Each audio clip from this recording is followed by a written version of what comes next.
Hello everyone. I hope all of you are doing good. So in today's video, we're going to learn some idioms that will help you elevate your level in English. And you can use these idioms not only while speaking, but also in your essays, while you're narrating a story, or during a conversation. So instead of speaking in simple terms, you can truly impress someone whom you're talking to by using these idioms. Like, for instance, if someone asks you, "Hey, how was your exam?"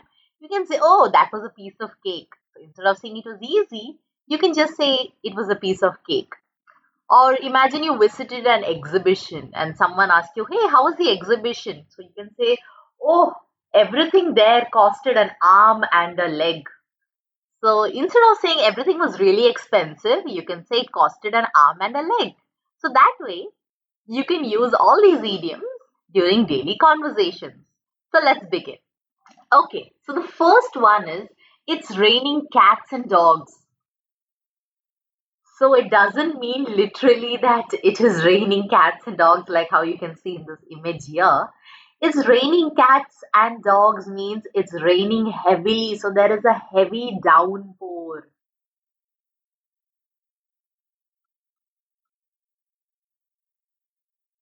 So when there is heavy rainfall, you can say, "Oh, it's raining cats and dogs." Or another term that you can use is rain is coming down in buckets. So this is a very informal way of saying that it is raining heavily. Okay. Another term that you can use is torrential rainfall. So torrential rainfall means again it's raining really heavy and there is a chance of flood.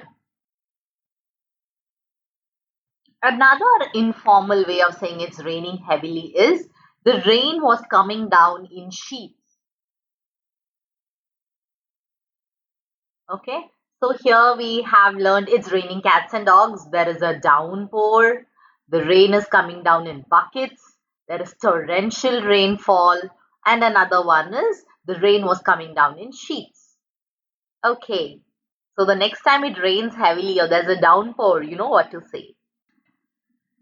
The next idiom is to hold the bull by its horns. So in this picture, if you can see, there is a raging bull here, a very angry bull.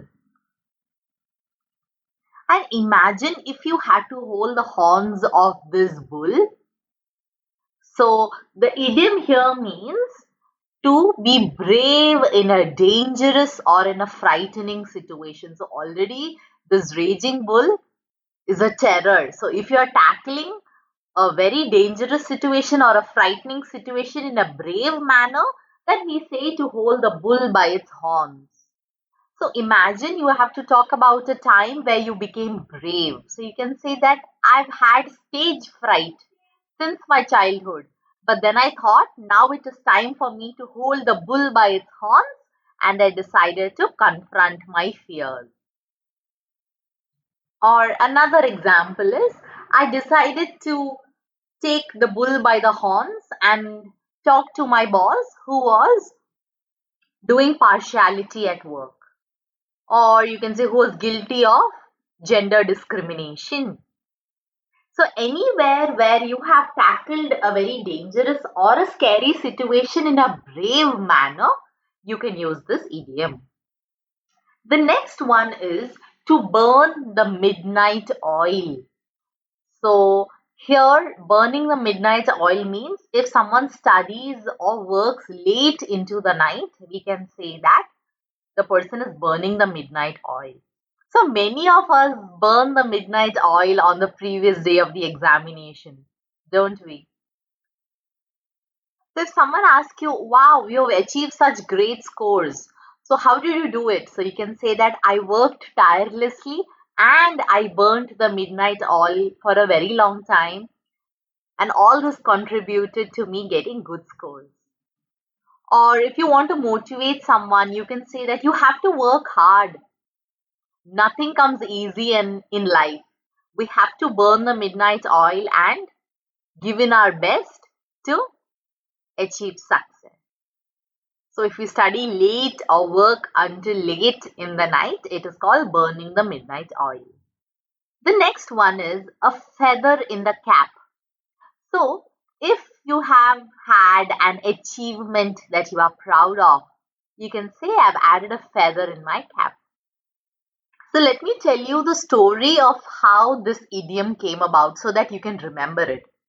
So the origin of this idiom is in Native America. The American Indians, they used to wear this headdress with a lot of feathers on it. And the more number of feathers in a person's hat means the more achievements he has had in his life. So having a feather in a cap means having achieved something great. So here an example you can say getting a rank in the science Olympiad or achieving a gold medal in swimming is a feather in my cap. The next idiom is in the pink of my health. Now imagine someone's asking you, hey, how are you? So what do we say? I'm fine, I'm good. So rather than the same mundane answer, you can say, oh, I'm in the pink of my health. Means I'm in great health or I'm in the best of my health. So if you want to say that you are doing good, you are in the best of your health. So we say I'm in the pink of my health. So in informal letters, we usually use the term in the pink of my health. Like for example, you can write in the beginning introduction paragraph, how are you? I hope you're in the pink of your health. That way. I hope so much is clear. Let's move to the next idiom. Once in a blue moon, which means to say very rarely. So if someone asks you a question, do you go to the movies? Oh, I go to the movies only once in a blue moon. Or someone asks you, do you meet Tina often? Oh no. Instead of saying we rarely meet, you can say we meet once in a blue moon. So if you want to say something that happens rarely, then you can use the term once in a blue moon. The next idiom is blood is thicker than water. So this idiom means if someone favors their family members over a stranger or a friend. So they use this term. Like for example, imagine an essay question saying, why should we value our family more than our friends? So you can say that blood is thicker than water, and that is why we should choose our family over friends, because friends can be fair weather friends. Fair weather friends. So who are fair weather friends? जब weather अच्छा होता है तभी हमारे साथ होते हैं, फिर वो चले जाते हैं जब बुरा वक्त आता है. So friends can be fair weather friends, but my family is always there with me through my thick and thin. So in my good days and my bad days, my family is always with me. So I believe that blood is thicker than water. And I will always favor my immediate family over my friends. If someone ditches you and chooses their own family's decision over yours, then you can say, I totally knew it. Because isn't it true that blood is thicker than water? Okay, so I hope you understood this idiom. Let's move to the next one. The next one is the Achilles heel. I don't know if you know this Greek story, but if you don't, first I will tell you the story so that you understand this idiom. So there was this mighty warrior called Achilles, and his only weak point was his heel. Because when he was born, his mother held him by the foot and he dipped him into the water, because the water had a special power, and wherever the river's water touched him, he would become indestructible. But there was only one place where the river's water did not touch him, and that was on the heel of his leg. So later in his life, he was killed by an arrow that pierced his heel. So ever since that, if anyone wants to refer to their weak point or their weakness, then they call it the Achilles heel.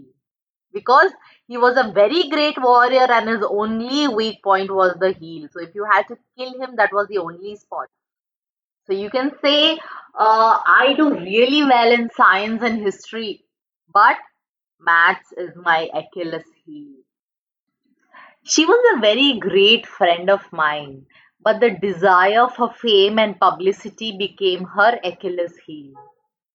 So if you want to say that something is your weakness or that is your weak spot, then you can say that is my Achilles heel.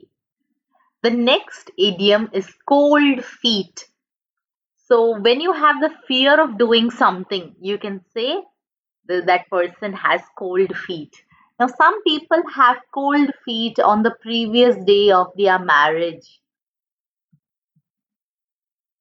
They have a fear of then getting into the institution of marriage. Or imagine you were going to give a speech on stage, but looking at the number of audience, you started to have cold feet. So, getting nervous and being scared of doing something, then you can say that I have developed cold feet. The next one is to make both ends meet. Means to make just enough money to live by. So, because of inflation,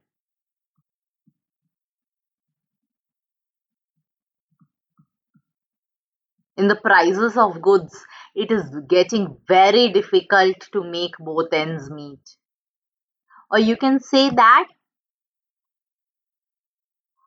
I go to college and I also work part time so that I can make both ends meet. तो मुझे इतना तो करना पड़ेगा ही ताकि मैं इतना कमा सकूं जो बेसिक नेसेसिटीज लेने के लिए काम आए. Or you can say I have been burning the midnight oil for quite some time because apart from my full-time work, I'm also working part-time at night so that I can make both ends meet.